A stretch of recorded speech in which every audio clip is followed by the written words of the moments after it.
এই যে বলে মাজার জিয়ারত নেই, একদল মাজার জিয়ারত তখন ছিল না যখন মুসলমানদের কবর ছিল না, মুসলমানরা মারা যায়নি, কাফেরদের কবরস্থান ছিল, কাফেরদেরকে যেখানে দাফন করা হইতো। তো কাফেরদের জিয়ারত কি এখনো বৈধ?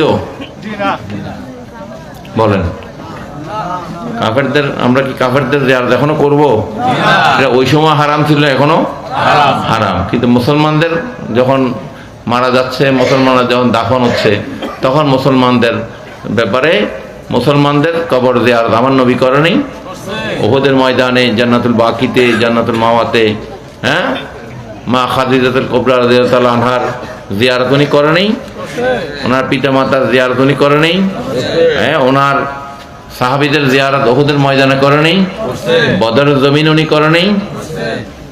তো হারাম হইলে কি উনি করতো? জিয়ারতের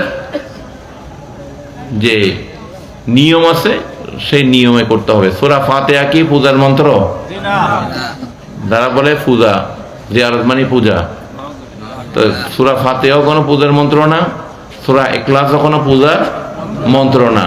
যারা পূজা বলে তারা নিশ্চয় পূজার মন্ত্র জানে, ঠিক কিনা? পূজার মন্ত্র জানে, এই জন্য তারা এটাকে পূজা বলে। আমরা জানি সূরা ফাতিহা এটা কোরআনের মূল, শুরুই, এটা রূহ, ঠিক কিনা? এখানে এগুলা